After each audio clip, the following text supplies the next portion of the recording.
Boa noite, meus irmãos, amigos presentes. Mais uma vez nós estamos nesse instante de culto para assim expormos a palavra do Senhor e assim proclamarmos o seu evangelho. E mais uma vez nós abriremos as nossas Bíblias na primeira carta escrita por Pedro, capítulo 2. Assentados como os irmãos, como os amigos estão, abram por favor. Primeira carta de Pedro, capítulo 2, nós vamos ler os versículos 11 e 12 e neles concentrar a nossa atenção. Veja aqui o que nos diz a palavra de Deus. Amados, exorto-vos como peregrinos e forasteiros que sois, a vos absterdes das paixões carnais que fazem guerra contra a alma, mantendo exemplar o vosso procedimento no meio dos gentios, para que, naquilo que fala contra vós outros como de malfeitores, observando-vos em vossas boas obras, glorifiquem a Deus no dia da visitação. Até aqui, até o versículo 12. Que o Senhor nos abençoe e que Ele aplique a sua santa palavra em nossos corações. Amém. Meus irmãos, meus amigos, nós podemos dizer que o ministério profético, e quando nós falamos ministério profético, nós estamos nos referindo ao trabalho do ensino e o ensino das Escrituras, o ensino da palavra de Deus, é um ofício demasiadamente espinhoso. É um ofício demasiadamente espinhoso para quem o realiza, para quem o exerce. Por quê? Por uma simples razão. Por quê? Por um simples fato. Cabe-nos, como ministros da palavra do Senhor, ensinar toda verdade de Deus. E isso, meus irmãos, e isso, meus amigos, inclui não somente as bênçãos que nós temos da parte de Deus e os benefícios que nós experimentamos pela nossa nova vida em Cristo Jesus, mas também envolve, mas também abrange todas as exigências, todas as obrigações que esse mesmo Evangelho, que essa mesma palavra de Deus, ela faz e faz para cada um de nós. Exigências essas, meus irmãos, exigências essas, meus amigos, que envolve, dentre várias coisas, a necessidade que todos nós que somos salvos temos de abandonar maus hábitos, de deixar de lado determinadas condutas que são contrárias à palavra do Senhor, bem como uma grande exigência e uma grande necessidade de nós nos afastarmos cada vez mais, quer seja do mundo no seu sistema de valores, quer seja do mundo em relação às suas práticas. E infelizmente, meus irmãos, meus amigos, são poucos que olham com bons olhos essa tarefa, esse ministério.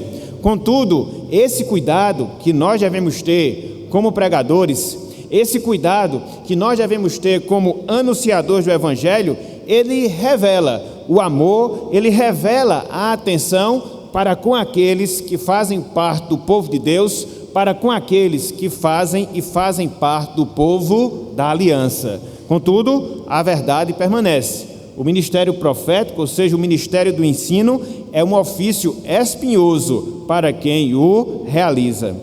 E é interessante, meus irmãos, meus amigos, que é esse mesmo cuidado que o apóstolo Pedro ele tem em mente quando ele escreve esse trecho que nós acabamos de ler. 1 Pedro, capítulo 2, versículos 11 e também o versículo de número 12.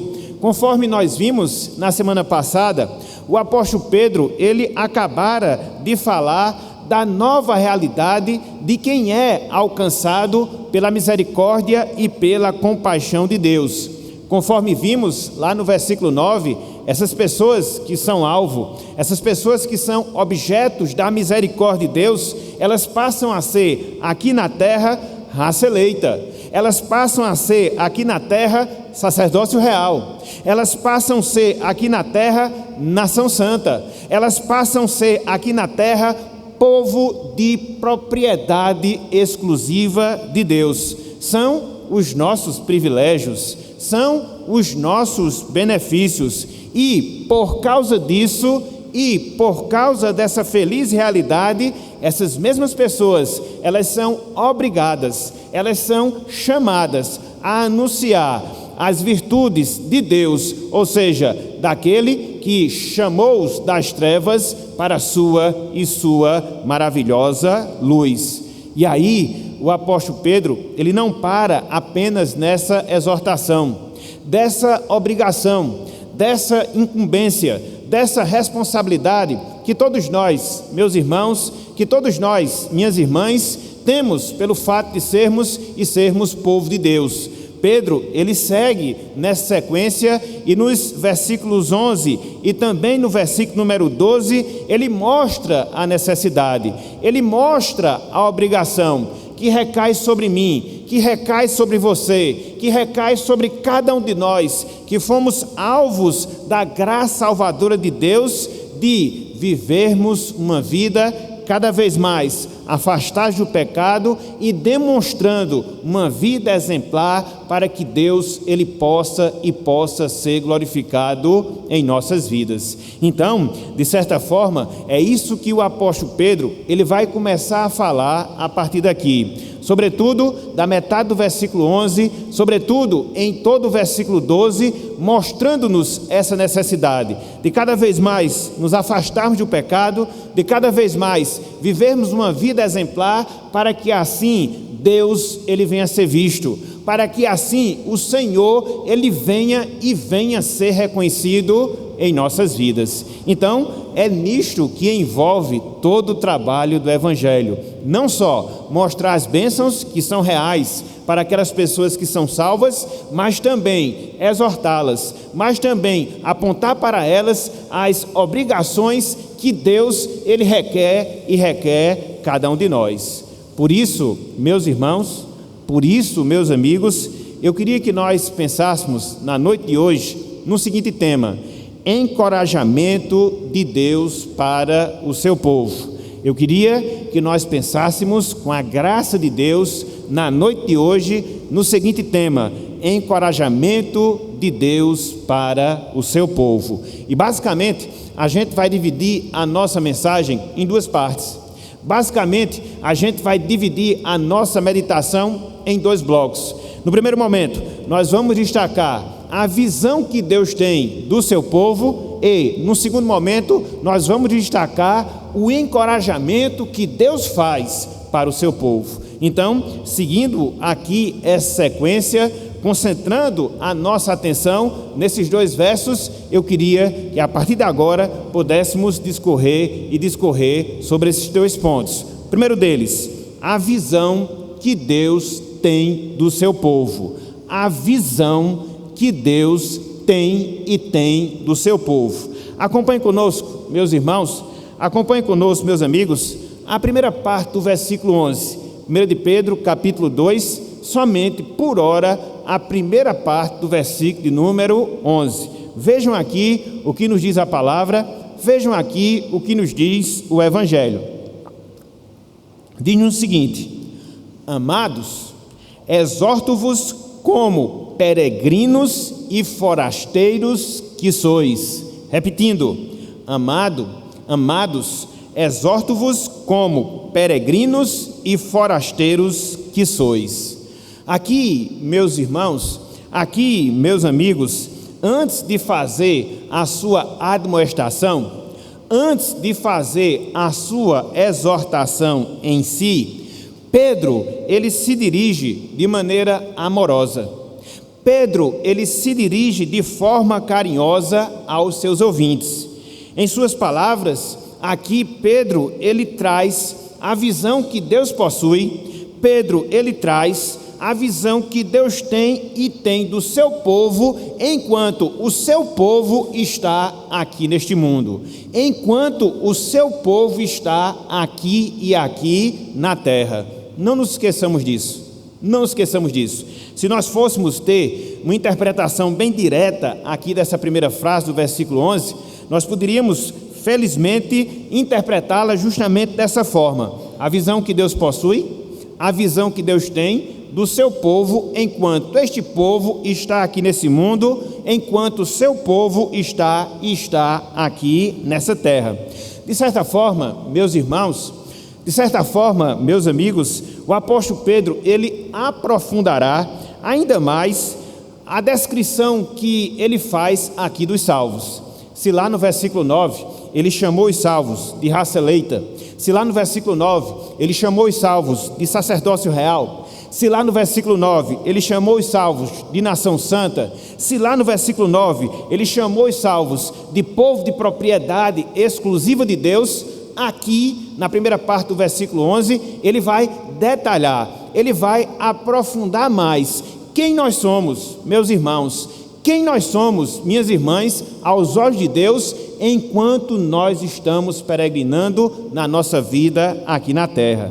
E é interessante, irmãos, é interessante, meus amigos, que Pedro dá pelo menos 3 definições, pelo menos 3 descrições dentro da visão divina acerca de cada um de nós. Eu, você, nós, que fomos e fomos salvos em Cristo Jesus. A primeira descrição, a primeira definição que Deus ele tem em relação ao seu povo, conforme destaque do apóstolo Pedro, é que nós somos, meus irmãos, é que nós somos, minhas irmãs, amados e amados de Deus. Está logo no início do versículo número 11. Amados, amados. Então, a ideia que essa palavra aqui nos dá, amados, é de que Deus, ele nos ama, mas dentro de uma construção bem especial, de que nós somos objetos desse amor de Deus, de que nós somos alvos desse amor de Deus. Um amor, conforme nós sabemos, que é incondicional. Um amor que se revela em nossas vidas, independente de obras que nós fizéssemos ou deixássemos de fazer. Não, é simplesmente o propósito, é simplesmente a vontade, é simplesmente o desejo que Deus tem de amar, meus irmãos, e amar a cada um de nós. Já pensou que coisa fantástica? Já pensou que coisa maravilhosa? Já pensou que bênção nós temos da parte de Deus? Que privilégio nós temos e temos da parte do Senhor, sem que nós fizéssemos, sem que nós deixássemos de fazer alguma coisa. Desde toda a eternidade, Deus, ele nutriu esse sentimento para com cada um de nós, nos separou para a sua salvação. Deus, em virtude desse seu sentimento de amor que ele nutriu conosco em relação, que ele nutriu por nós desde toda a eternidade, fez que, no tempo, ele pudesse nos chamar, ele pudesse nos atrair e nos atrair para si em sua salvação. Mas não só isso, é esse amor, meus irmãos, é esse amor, minhas irmãs, que Deus ele tem em relação a cada um de nós, que vai se estender por toda a eternidade na vida e na vida de cada um de nós.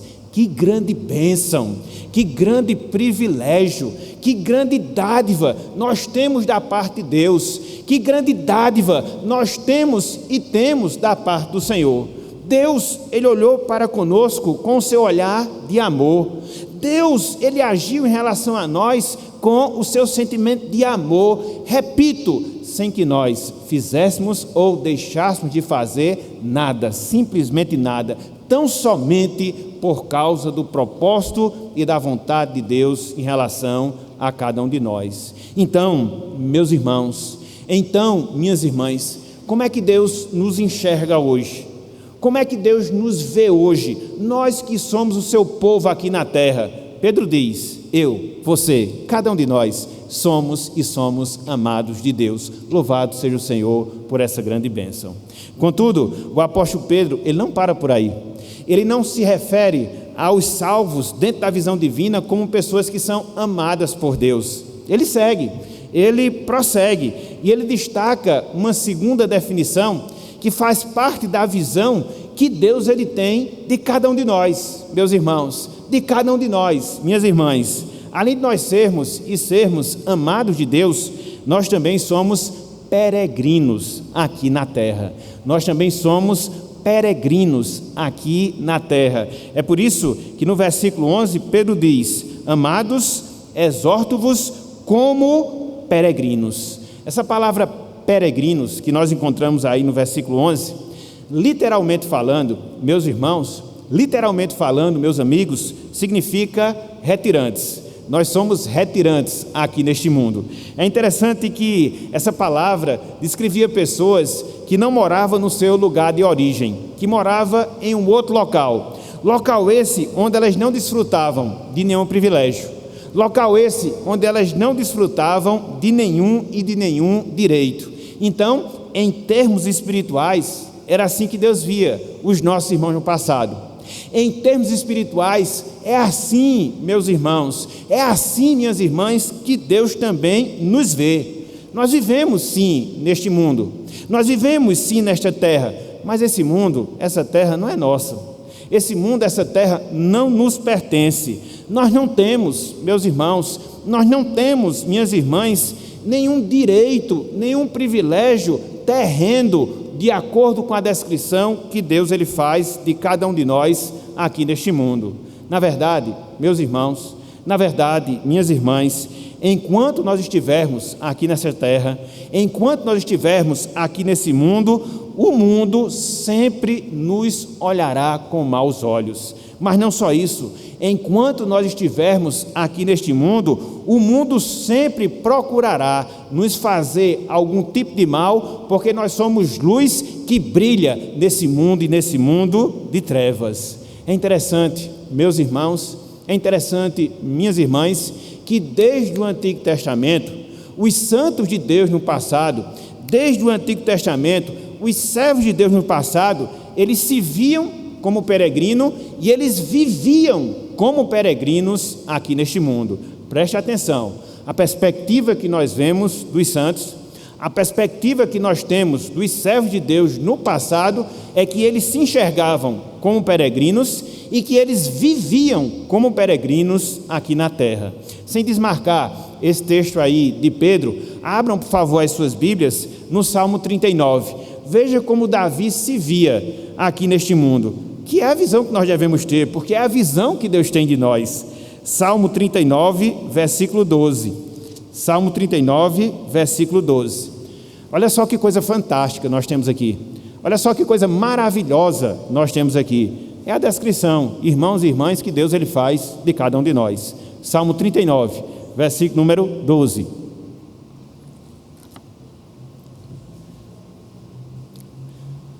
Salmo 39, versículo 12.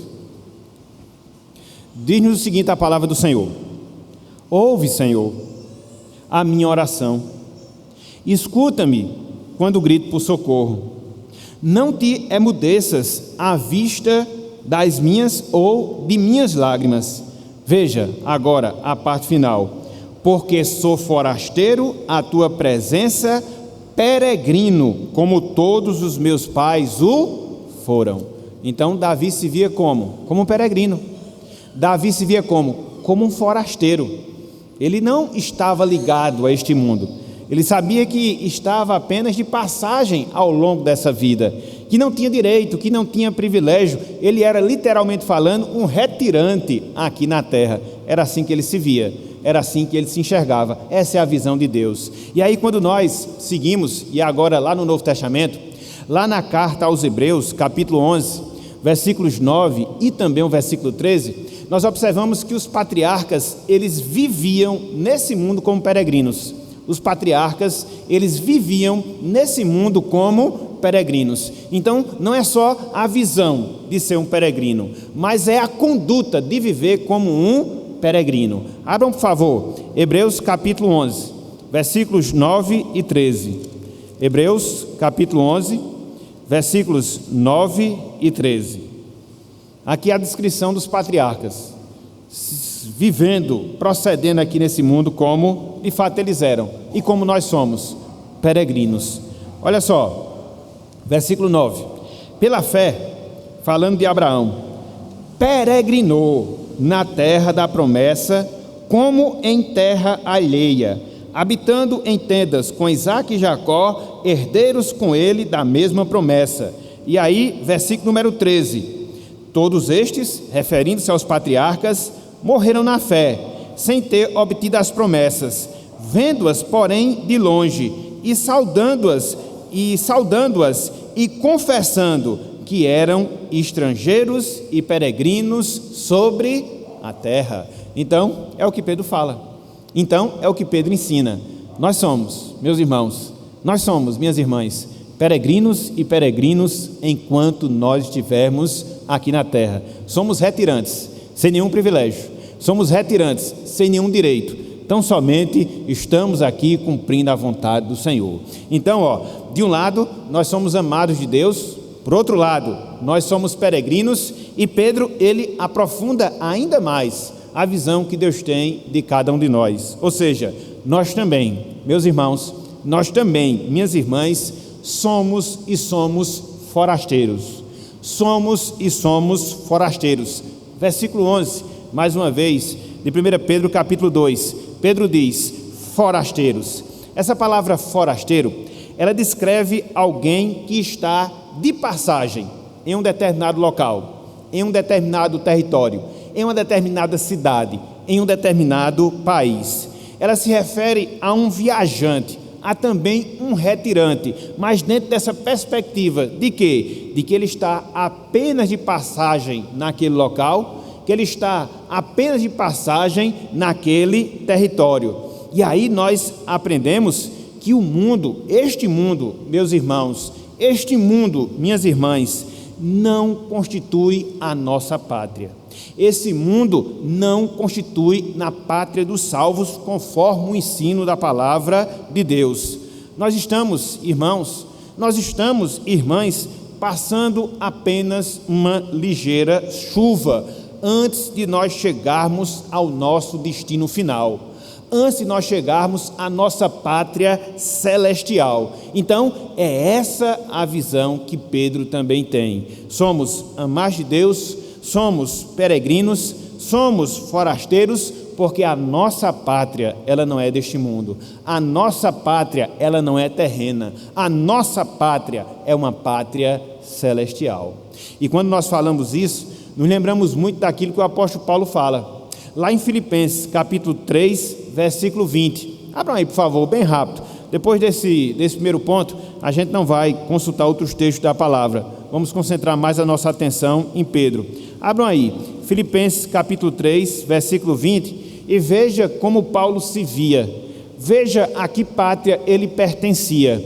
Apesar dele ser um cidadão romano, e o cidadão romano desfrutar de alguns privilégios no sentido humano, no sentido político, Paulo ele não se alegrava nessa condição em si, muito pelo contrário, ele se alegrava porque a sua pátria não estava aqui na terra, muito pelo contrário, a sua pátria ela estava nos céus. Olha só o que ele fala em Filipenses 3, versículo 20, que é também a nossa realidade, meus irmãos, é também a nossa realidade, minhas irmãs. Ele diz, olha só, pois a nossa pátria está onde? Nos céus, de onde também aguardamos o Salvador, o Senhor Jesus Cristo. A nossa pátria não está aqui. Somos brasileiros em termos cívicos, mas no sentido essencial, a nossa pátria não é essa. O nosso mundo não é esse. A nossa pátria não está aqui. A nossa pátria, ela está nos céus. E por isso, nós somos também apenas forasteiros, apenas viajantes, que estamos passando uma breve temporada aguardando a consumação final da nossa salvação. Então, qual é a visão que Deus tem do seu povo? Qual é o entendimento que Deus tem do seu povo aqui na terra? Eles são amados por Ele, por Deus, eles são peregrinos, eles são forasteiros, conforme nós encontramos aqui na primeira parte do versículo 11 da carta de Pedro. E é interessante, meus irmãos, é interessante, meus amigos, que esse trecho, ele nos aponta uma verdade. Esse trecho, ele nos aponta um princípio, ou seja, a visão, preste atenção nisso, a visão que Deus, ele tem de nós, deve influenciar a nossa visão e o nosso comportamento nesse mundo. Eu vou repetir, eu vou repetir, a visão que Deus tem de nós deve influenciar a nossa visão e o nosso comportamento neste mundo. Conforme nós vimos, através do entendimento que Deus ele tem de nós, de amados, de forasteiros, de peregrinos, nós compreendemos, meus irmãos, nós compreendemos, minhas irmãs, que nós não temos nada, absolutamente nada a ver com esse mundo perdido. Conforme Cristo disse, esse mundo ele jaz no maligno. Conforme Cristo disse, esse mundo está se encaminhando para a destruição. E nós somos apenas peregrinos. E nós somos apenas forasteiros. E uma vez que nós concebemos essa ideia, nós vamos agir diferentemente em relação ao mundo. Nós não vamos abraçá-lo. Nós não vamos tentar fincar as nossas raízes, mas nós vamos ter a perspectiva correta que estamos passando apenas uma tempestade. Mais cedo ou mais tarde, meu irmão, mais cedo ou mais tarde, minha irmã, Deus estará nos chamando para si. Vamos deixar tudo isso aqui. Vamos deixar os nossos empreendimentos, as nossas atividades, tudo aquilo que fizemos por algo superior, por algo infinitamente melhor, que é a presença de Deus em Cristo Jesus com todos os santos. Então, isso muda completamente o nosso comportamento. Isso muda completamente a nossa conduta aqui na terra. A gente não vai viver de maneira desenfreada, tentando a todo custo, tentando de todas as formas concentrar toda a nossa força, todo o nosso esforço em relação às coisas que vão passar. Mais cedo ou mais tarde, a gente vai cultivar aquelas coisas que vão passar para a eternidade. A gente vai cultivar aquilo que é espiritual. A gente vai cultivar aquilo que vai glorificar a Deus. A gente vai cultivar aquilo que vai nos preparar para o nosso encontro com Deus. Se essa não é a sua perspectiva, Deus está falando ao seu coração na noite de hoje. Se este não é o seu objetivo de vida, que você possa refletir, que você possa considerar, que você possa pensar nessas coisas para que você venha ter uma visão celestial. Você é um peregrino aqui nesse mundo, você é apenas um forasteiro, você é um amado de Deus e mais cedo ou mais tarde você estará na presença de Deus para todo sempre. Então, vamos cultivar, meus irmãos, uma vida de santidade. A gente vai ver um pouco mais lá na frente. Vamos cultivar uma vida de dedicação a Deus, que é isso que de fato importa para cada um de nós. É isso que de fato tem valor para cada um de nós. Então vamos priorizar Deus e a sua obra nas nossas vidas. Somos amados dele, somos forasteiros, somos peregrinos, e isso naturalmente faz com que nós hajamos dessa forma, hajamos dessa maneira. Então, em primeiro lugar, o que é que nós temos? A visão. Em primeiro lugar, o que é que nós temos? O entendimento que Deus tem do seu povo. O seu povo é amado por Ele. O seu povo é peregrino. O seu povo é forasteiro aqui nesse mundo. Mas não só isso, meus irmãos. Não só isso, meus amigos. Seguindo a sequência aqui no texto, nós nos deparamos com o segundo momento. Nós nos deparamos com a segunda divisão e nesta nós vamos nos demorar um pouco mais. Ou seja, vamos ver agora o encorajamento. Vamos ver agora o encorajamento de Deus para o seu povo. O encorajamento de Deus para o seu povo. Acompanhe conosco, versículo 11, parte B, e todo o versículo 12. 1 de Pedro 2, versículo 11, parte B, e todo o versículo 12. Encorajamento de Deus ao seu povo. Diz o seguinte: exorto-vos, conforme a gente viu no início do versículo 11, a vos absterdes das paixões carnais, que fazem guerra contra a alma, mantendo exemplar o vosso procedimento no meio dos gentios. Para quê? Finalidade: naquilo que falam contra vós outros como de malfeitores, observando-vos em vossas boas obras, glorifiquem a Deus no dia da visitação. Glorifiquem a Deus no dia da visitação. O que é que nós encontramos aqui, meus irmãos? O que é que nós encontramos aqui, meus amigos? Nós vemos a exortação feita pelo apóstolo Pedro para com aqueles irmãos e, como consequência, para com cada um de nós, para que eles lutassem contra o pecado em suas vidas e dessem o bom testemunho do Evangelho. Mais uma vez, se nós fôssemos sintetizar, mais uma vez, se nós fôssemos resumir esse trecho que nós acabamos de ler, nós poderíamos resumir justamente dessa forma. Aqui encontramos uma admoestação, aqui nós encontramos uma exortação de Pedro para os seus ouvintes, como consequência para cada um de nós, para quê? Para que nós lutemos contra o pecado nas nossas vidas e para que nós possamos dar o bom testemunho diante dos ímpios. Resumidamente, é isso que Pedro ele requer dos seus ouvintes e de cada um de nós hoje. É interessante, meus irmãos, é interessante, meus amigos, porque depois de nos dizer aquilo que nós somos aos olhos de Deus, o que é que nós somos? Amados de Deus. O que é que nós somos? Peregrinos. O que é que nós somos? Forasteiros nesse mundo. Pedro, ele mostra aquilo que nós devemos fazer para assim podermos estar na presença de Deus. São os dois lados de uma mesma moeda. Veja que a Bíblia, ela sempre trabalha com esses dois aspectos. Você tem os benefícios, mas também você tem os compromissos. Você tem as bênçãos, mas também você tem as obrigações. Quais são as bênçãos? Nós somos amados de Deus.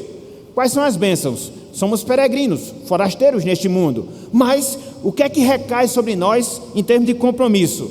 Que nós devemos mortificar o pecado e que nós devemos dar o nosso bom testemunho aqui na terra, para que assim possamos desfrutar da presença de Deus. É interessante, meus irmãos, é interessante, meus amigos, que essa exortação que Pedro a faz, na metade do versículo 11, todo o versículo 12, na verdade é uma exortação geral de Pedro, e que vai se desdobrar em várias obrigações práticas até o capítulo 3, versículo 12. Olha só que coisa fantástica, olha só que coisa interessante. Você vê aqui essa exortação para que mortifiquemos o pecado, essa exortação para que nós possamos dar bom testemunho junto às pessoas, e depois que Pedro ele vai fazer essa exortação, a partir do versículo 13, até o capítulo 3, versículo 12, ele vai mostrar de maneira prática como isso deve acontecer nas nossas vidas. Devemos nos sujeitar às autoridades constituídas, devemos nos sujeitar aos nossos senhores, devemos nos sujeitar aos nossos esposos, devemos nos sujeitar às nossas esposas, devemos nos sujeitar aos nossos irmãos. São as exortações práticas que a gente vai ver a partir daqui. Mas não é hoje, a gente vai considerar na medida que nós formos avançando aqui nessa carta. Voltando a nossa atenção, de maneira específica, para esse trecho que nós temos diante de nós, o que é que nós vemos aqui, meus irmãos? 2 encorajamentos. O que é que nós vemos aqui, meus amigos? Nós vemos 2 admoestações que Deus ele faz ao seu povo.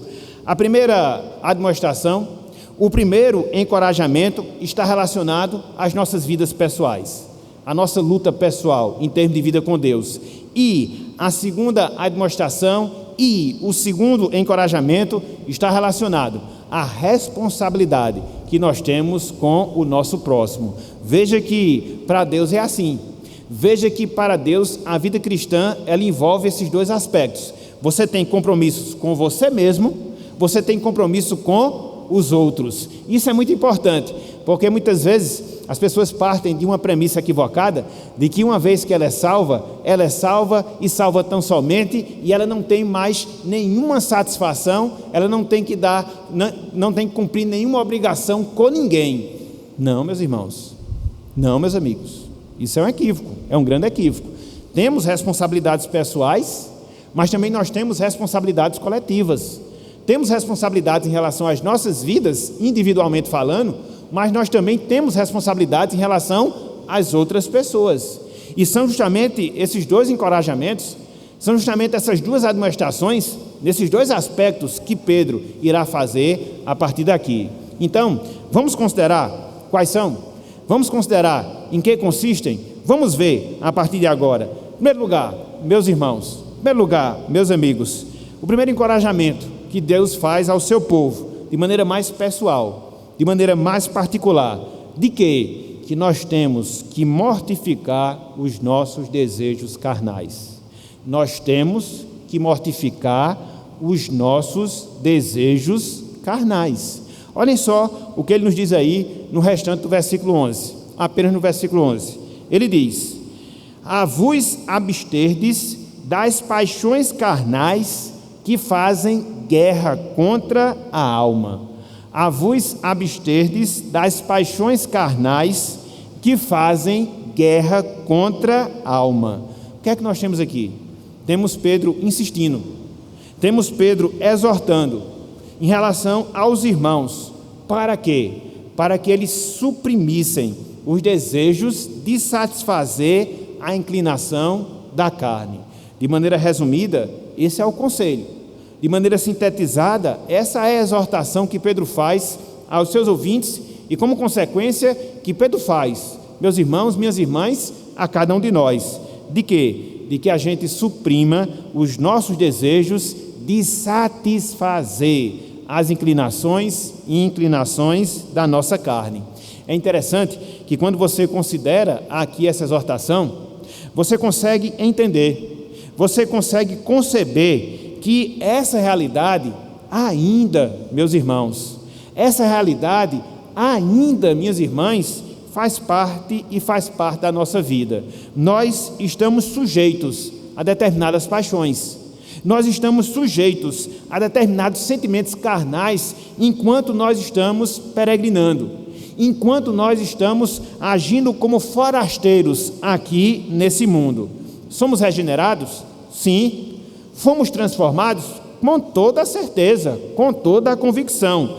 Mas isso ainda, preste atenção, isso ainda não exclui essas inclinações em nossas vidas, fruto da nossa natureza terrena, fruto da nossa natureza carnal. E o que é que Pedro nos exorta? O que é que Pedro nos ensina a fazer?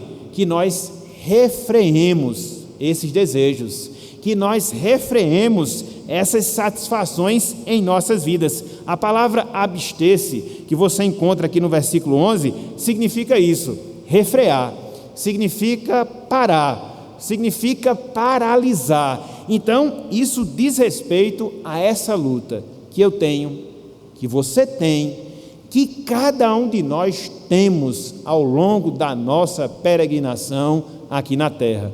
Nós não somos perfeitos, meus irmãos, nós não somos perfeitos, minhas irmãs. Há muita coisa que nós precisamos trabalhar, há muitos desejos, há muitas paixões que nós muitas vezes externamos na nossa vida e que, no dizer do apóstolo Pedro, elas precisam ser refreadas por cada um de nós. É interessante porque, se você adianta um pouco, eu não vou entrar no detalhe do texto agora, mas se você avança um pouco, na mesma carta de Pedro, capítulo 4, versículos 2 e 3, você vai ter ali uma lista resumida de algumas paixões que nós temos que lidar com elas, algumas paixões que nós precisamos mortificar, algumas paixões que nós precisamos refrear na nossa vida. Isso é uma realidade, meus irmãos, isso é uma realidade. Então não adianta a gente partir do pressuposto que somos super crentes, não adianta nós termos a falsa ideia de que nós somos perfeitos. Não, há uma luta que nós travamos, e vamos ver um pouco disso mais adiante, contra essas paixões, e por isso temos essa obrigação de quê? De refreá-las e refreá-las em nossas vidas.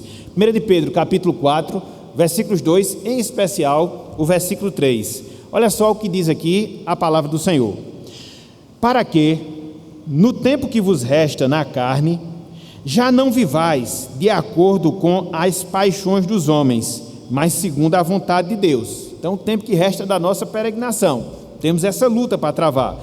Versículo 3: porque basta o tempo decorrido para terdes executado a vontade dos gentios, tendo andado. Ele começa a listar aqui algumas paixões carnais contra as quais a gente tem que lutar. Olha só: tendo andado em dissoluções, concupiscências, borracheiras, orgias, bebedices e em detestáveis idolatrias. Vou trabalhar o significado de cada uma delas, mas basicamente elas estão relacionadas ao apetite sexual, basicamente elas estão relacionadas à adoração a falsos deuses, basicamente elas estão relacionadas aos vícios. Então, Pedro tem isso em mente. Ele relata aqui algumas dessas paixões, dos vícios, dos prazeres carnais e da idolatria. Então, o que é que a gente deve fazer? Se abster. O que é que a gente deve fazer? Suprimir todos esses desejos, todas essas vontades ao longo da nossa peregrinação aqui na terra. É interessante, meus irmãos, é interessante, meus amigos, que Pedro aqui ele nos mostra esse dever que nós temos de refrear as nossas paixões carnais, e ilustra esse processo com uma guerra, ilustra esse processo com uma batalha. É por isso que no versículo 11 ele diz que fazem guerra contra a nossa alma. Então, a nossa natureza humana está em constante conflito. A nossa natureza humana está em constante batalha contra a nossa alma. Por quê? Porque é da nossa alma onde procedem os nossos desejos. É da nossa alma onde procedem os nossos pensamentos. É da nossa alma onde procedem as nossas atitudes. Então, se a nossa carne se sobrepõe à nossa alma, automaticamente, o que nós iremos fazer, o que iremos praticar, são coisas extremamente inconvenientes, são coisas extremamente abomináveis e que não são satisfatórias aos olhos de Deus, não são satisfatórias aos olhos do Senhor. Então, o que nós temos aqui é um conselho muito direto. Então, o que nós temos aqui é um encorajamento muito prático. Cuidem, mas cuidem da alma de vocês. Cuidem e cuidem do coração de vocês. Não deixem que os desejos, não deixem que a vontade da carne se sobreponha a ela, porque se isso acontecer, se isso se der, você vai cometer os pecados mais grosseiros que porventura uma pessoa possa cometer. E essa luta, meus irmãos, essa luta, minhas irmãs, ela não vai acabar. Enquanto nós estivermos aqui neste mundo, enquanto nós estivermos aqui nessa terra, prestem atenção disso, você vai ter que lutar contra os seus próprios desejos, você vai ter que lutar contra as suas próprias vontades, do contrário, eles vão lhe escravizar, e ao lhe escravizar, vão lhe afastar completamente de Deus, completamente do Senhor. Nós vimos no ano passado, dentre aqueles versos que nós recitamos na escola dominical, um deles que é lá de Provérbios, capítulo 4, versículo 23, sobre tudo que se deve guardar, guarda o teu coração, porque dele, do coração, procedem as fontes da vida. Então, meus irmãos, então, minhas irmãs, Deus, Ele nos encoraja nessa noite de hoje, a quê? A travarmos essa luta, não contra as pessoas, não contra as instituições, mas travar essa luta com nós mesmos, com cada um de nós, fazendo o quê? Refreando as nossas próprias inclinações, para que elas, em hipótese alguma, venha nos dominar. Precisamos ter esse cuidado. Ao longo da nossa vida aqui na terra, o nosso coração, ele tem que ser guardado, porque ele é a sede dos nossos desejos, é a sede dos nossos pensamentos, é a sede das nossas ações, e se ele não for guardado, meu irmão, se ele não for guardado, minha irmã, nós estamos correndo um grave risco. Então, que nós não arrisquemos em nossa vida, que nós nos conscientizemos dessa realidade, que possamos estar conscientes dessa necessidade, dessa luta, dessa batalha, dessa guerra que nós temos que travar com nós mesmos. Então, que nós possamos avaliar quais são as minhas paixões, que nós possamos avaliar quais são os desejos que muitas vezes brotam do meu íntimo, que choca-se frontalmente com a palavra do Senhor. Alguma coisa relacionada ao vício, alguma coisa relacionada à luxúria, alguma coisa relacionada à idolatria. No fundo, essas coisas estão presentes na nossa vida, porque se não estivessem, Pedro não estava falando delas. Se não estivesse, Pedro não estava nos exortando nesse sentido. Então nós precisamos cuidar, Nós precisamos concentrar nossa atenção nessas coisas ao longo da nossa viagem, da nossa peregrinação aqui na terra. Então, qual é a primeira exortação? Qual é a primeira admoestação? Qual é o primeiro encorajamento que Deus nos faz? Que nós mortifiquemos e mortifiquemos as paixões da carne. Mas não só isso, meus irmãos, não só isso, meus amigos, há um segundo encorajamento, há uma segunda exortação, há uma segunda admoestação que Deus nos faz. De quê? De nós mantermos um comportamento exemplar ao longo da nossa vida aqui na terra. Veja que são aqueles dois aspectos que nós falamos agora há pouco. É uma obrigação de caráter mais pessoal, individual, e também é uma obrigação de caráter mais coletivo. E que obrigação é essa, com esse caráter mais coletivo? De nós mantermos um comportamento exemplar enquanto nós estivermos neste mundo. Veja o que nós encontramos na primeira parte do versículo 12, 1 de Pedro capítulo 2, primeira parte do versículo 12,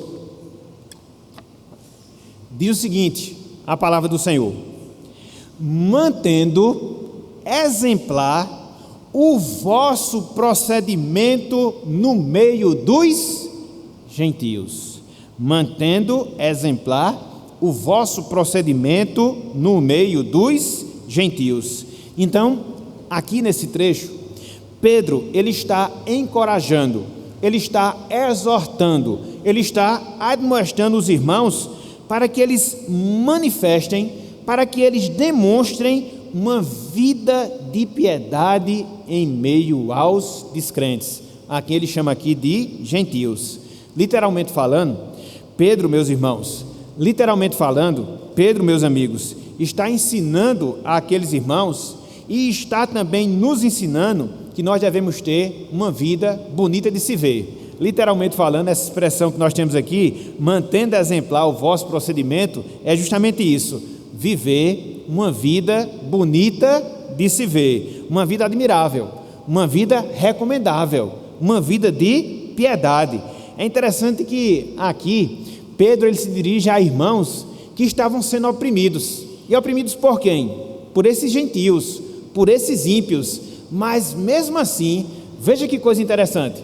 Veja que coisa interessante. Mesmo assim, Pedro está dizendo: sejam exemplo para eles. Eles estão perseguindo vocês? Eu sei disso. Eles estão oprimindo vocês? Eu sei disso. Mas mesmo assim, vocês devem viver de maneira piedosa. Mesmo assim, vocês devem viver uma vida bonita de se ver perante essas pessoas, perante esses gentios, perante esses ímpios.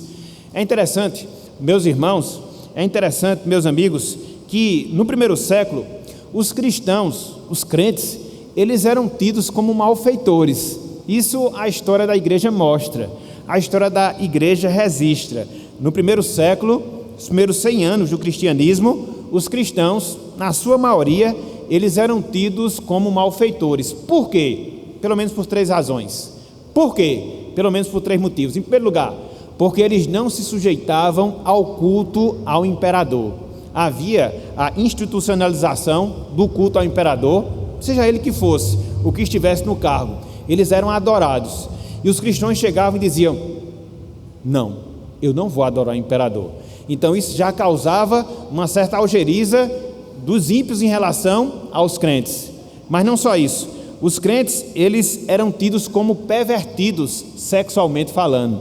Por quê? Porque havia uma prática bem comum, bem corriqueira na igreja cristã no primeiro século, que era uma festa que eles comemoravam todos os domingos, todos os dias do Senhor, que era chamada a festa ágape, a festa do amor, que nada mais era do que um momento de comunhão que os cristãos eles tinham, melhor dizendo, fazendo as suas refeições comunitárias. Mas os ímpios não entendiam isso e relacionavam a questão do amor a outras coisas, o amor no sentido sexual, o amor no sentido erótico. Então havia esse preconceito em relação aos irmãos. Eles são pervertidos, eles não adoram o imperador, adoram outros deuses, são pervertidos porque eles participam de uma festa chamada a festa do amor. Mas não só isso, eles eram tidos como canibais.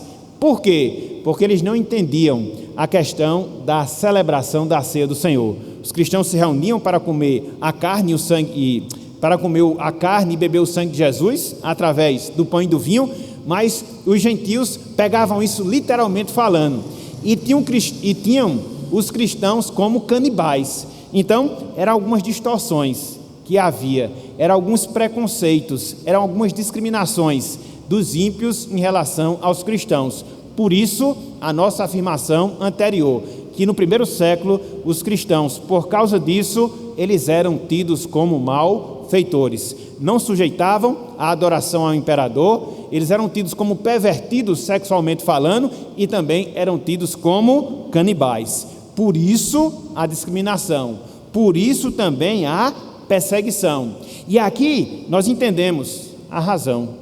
Nós entendemos o motivo pelo qual Pedro ele exorta os irmãos a contestarem todas as acusações que lhes eram feitas através de quê? De uma conduta exemplar, de um comportamento bonito de se ver. É por isso que no restante do versículo 12, o apóstolo Pedro diz: para que, naquilo que fala contra vós outros como de malfeitores, observando-vos em vossas boas obras, glorifiquem a Deus. Então, qual é a ideia do apóstolo Pedro?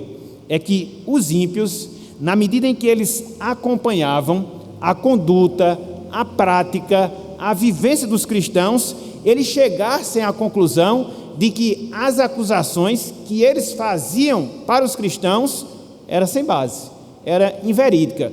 Por isso, os cristãos deveriam viver uma vida exemplar. Há um grande pensador cristão, e ele fala uma coisa interessante dentro desse ponto. Ele fala uma coisa interessante acerca dessa necessidade que nós temos de vivermos uma vida exemplar, para que assim nós possamos impactar aquelas pessoas que não fazem parte do convívio entre os salvos. E esse pensador, ele diz o seguinte, abro aspas: o melhor testemunho em favor do cristianismo é uma boa vida cristã, caracterizada pela santidade de vida, que vale mais do que 12 grossas apologéticas cristãs. Apologéticas são livros específicos que tratam sobre a defesa da fé. Então, muitas vezes a gente defende a nossa fé, muitas vezes a gente defende as nossas crenças, mas nós não correspondemos com as nossas vidas.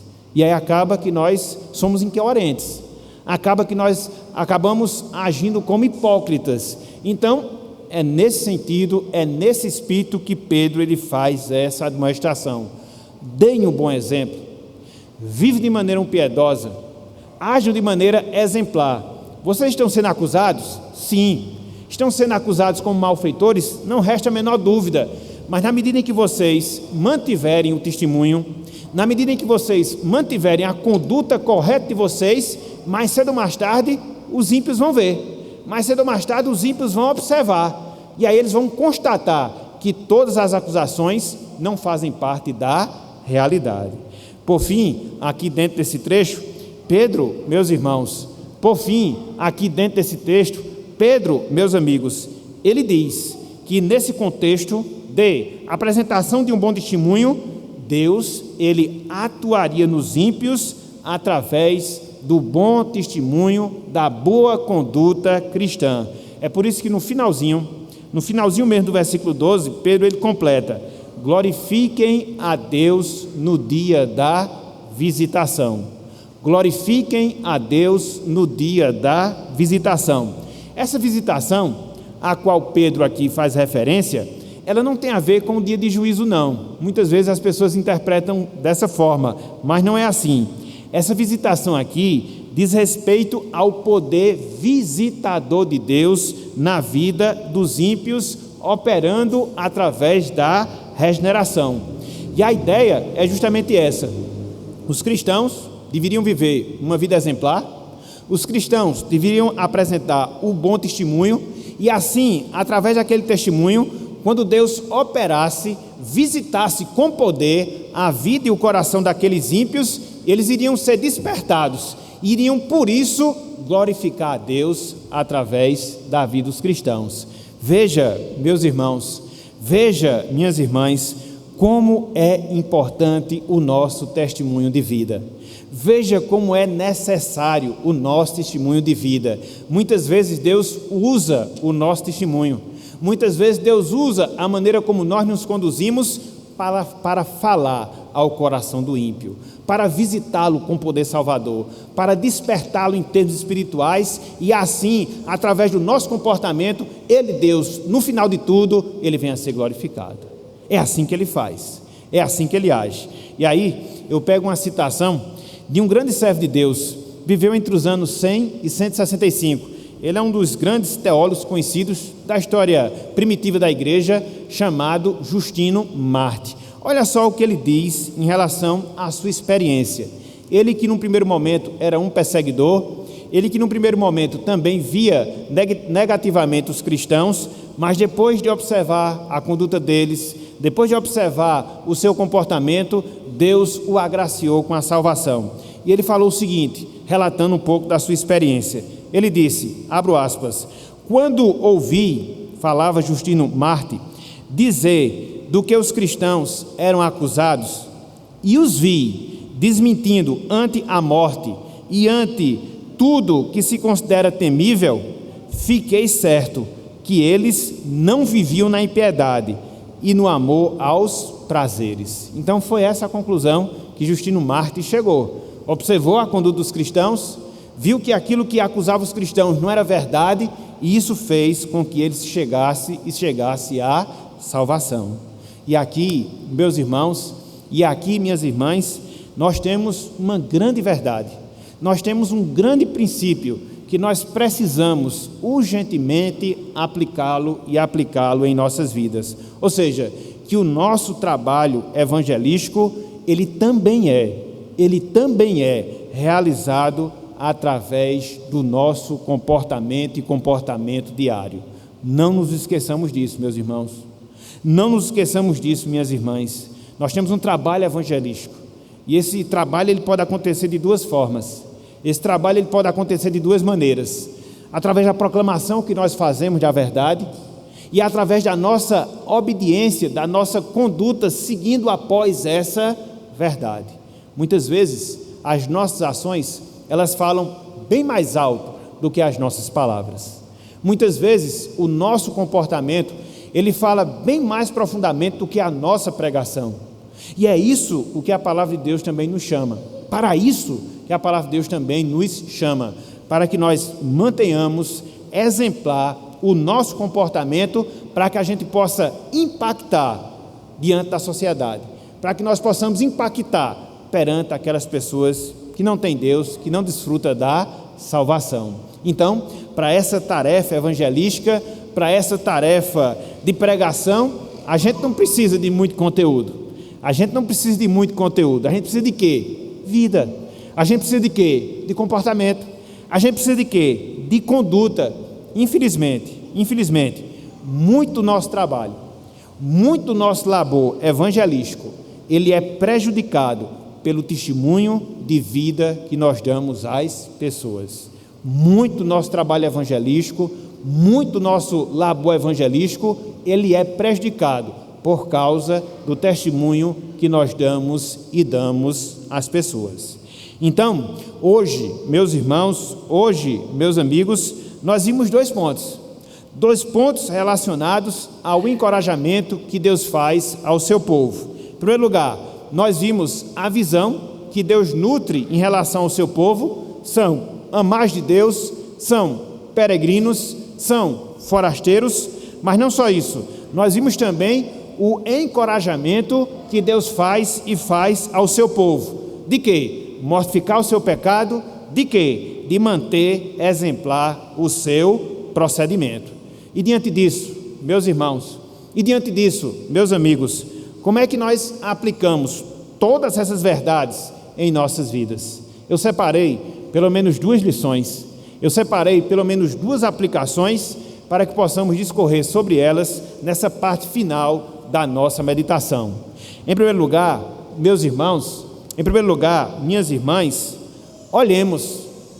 olhemos para Cristo, que teve uma visão clara do mundo e rogou por nós, enquanto nós vivêssemos neste mundo. Preste atenção nisso. Olhemos para Cristo, que teve uma visão clara do mundo e rogou por nós enquanto nós estamos vivendo neste mundo. Eu queria chamar a atenção de 2 textos. Eles estão lá no Evangelho de João, que apontam para essa necessidade que nós temos de olharmos para Cristo a partir do comportamento que Ele teve, de olharmos para Cristo a partir da oração que Ele fez por nós em relação à nossa vivência aqui no mundo. O primeiro deles, João 18:36. Abram aí, por favor, as suas Bíblias nesse texto. Olha a visão que Cristo tinha do mundo. Olha a visão que nós devemos ter desse mundo. João 18:36. Diz o seguinte, palavras do Senhor Jesus, perante Pilatos. Ele disse: respondeu Jesus: o meu reino não é deste mundo. Se o meu reino fosse deste mundo, os meus ministros se empenhariam por mim, para que não fosse eu entregue aos judeus. Mas agora o meu reino não é daqui. Olhe para Cristo. Veja qual era o olhar que ele tinha do mundo. O meu reino não é desse mundo.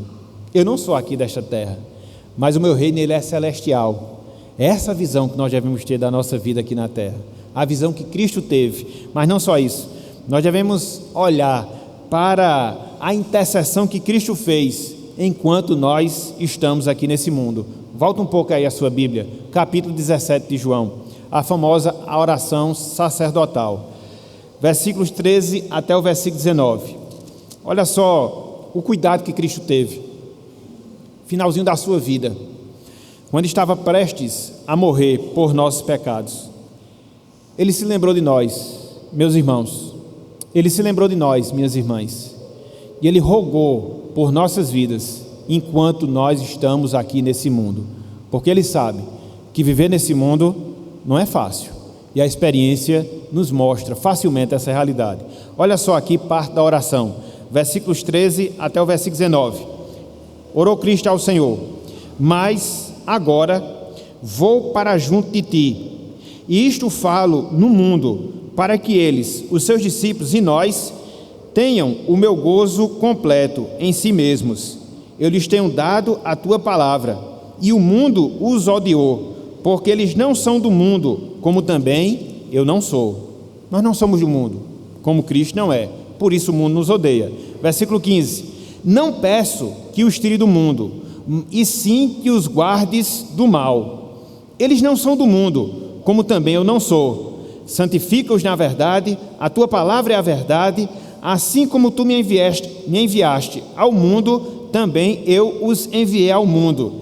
E é a favor deles que eu me santifico a mim mesmo, para que eles também sejam santificados na verdade. Foi o que Cristo quis, meus irmãos, com essa oração. Pedir a Deus em nosso favor, porque Ele sabe que a nossa vida nesse mundo não é fácil. A visão que o mundo tem em relação a nós é completamente diferente. O comportamento do mundo em relação à igreja é completamente diferente, mas a gente tem que viver nesse mundo. E como nós somos oprimidos, e como nós somos perseguidos, e como é difícil não agir segundo o mundo. E tem instantes na nossa vida em que a gente fica fraco, abatido, porque parece que a gente não vai suportar, e humanamente falando a gente não suporta. E o que é que a gente deve fazer? Olhe para Cristo, porque um dia Cristo ele rogou por cada um de nós, para que nós vivamos neste mundo, e enquanto aqui estivermos, Ele rogou para que Deus nos guardasse e nos guardasse de todo o mal. Então, quando nós nos sentimos fracos, quando nós nos sentimos abatidos nessa luta que a gente tem que travar com o mundo, o que é que a gente tem que fazer? Se lembrar que nós temos um sacerdote. Na verdade, nós temos o sumo sacerdote, que rogou por nós no passado, continua rogando por nós hoje, e é Ele que vai nos fortalecer, é Ele que vai nos dar da sua graça, da sua misericórdia, para que a gente viva nesse mundo, cumprindo a nossa missão de forasteiros e peregrinos, para que no dia final possamos definitivamente adentrarmos as suas mansões celestiais. Então faça isso, meus irmãos, faça isso, minhas irmãs.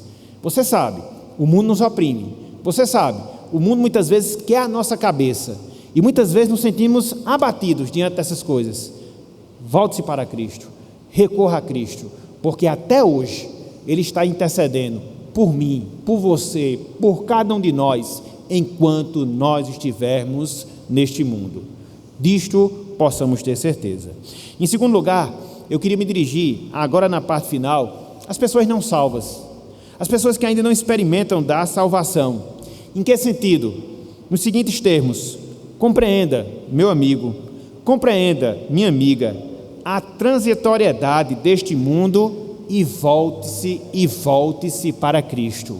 Compreenda a transitoriedade deste mundo e volte-se para Cristo. Por mais que seja longa, por mais que seja extensa a vida de algum ser humano aqui nesta vida, um dia ela vai acabar, um dia ela vai cessar. Matusalém, por exemplo, foi o homem que mais viveu, mais de 900 anos, viveu mais do que Adão, mas um dia a sua vida chegou ao fim. Um dia a gente vai ter que se deparar com a eternidade, e depois desta vida, obrigatoriamente, meu amigo, depois desta vida, obrigatoriamente, minha amiga, nós vamos ter que prestar contas de todas as nossas ações, de todas as nossas atitudes aqui na terra. E a pergunta que eu faço para você, sinceramente, diante disso, é: como é que você espera chegar perante Deus? Como é que você espera chegar perante Deus quando acontecer esse momento, quando acontecer esse fato de você partir para essa vida, se deparar na eternidade? Como é que você espera chegar perante o Senhor? Como? Por isso você precisa de Cristo, por isso você precisa do Salvador, por isso que você precisa do sumo advogado, para que ele possa interceder diante de Deus por você. Até porque na lei humana a gente sabe disso, né? Quando você comete um crime, obrigatoriamente, para que você compareça perante o juiz, você tem que ter um advogado. Se você não tiver um advogado por falta de condição, o Estado vai ter que bancar um, mas você tem que ter defesa. Se é assim no sentido humano, se é assim em termos de delitos que nós praticamos aqui, em termos humanos, muito mais será na eternidade, com todos os seus delitos, com todos os seus pecados, com todas as suas transgressões.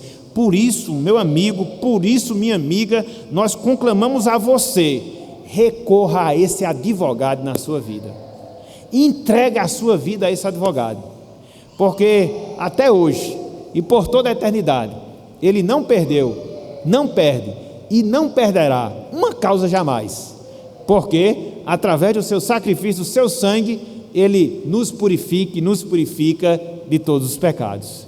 Então, se volte para Ele, entregue a sua vida a Ele, para que quando você passar esta vida, esse breve inverno que nós temos aqui, você possa estar consciente de que se deparará na presença de Deus e estará diante de Deus, experimentando de todos os benefícios da salvação que Deus reservou àqueles que Ele ama desde toda a eternidade. Faça isso, meu amigo, faça isso, minha amiga, e você vai experimentar, não só na eternidade, mas desde já, uma novidade de vida, uma vida que vai glorificar, uma vida que vai honrar, uma vida que vai exaltar a pessoa de Deus para a glória do seu nome. Então, que Ele nos abençoe e que Ele aplique a sua santa palavra em nossos corações. Amém.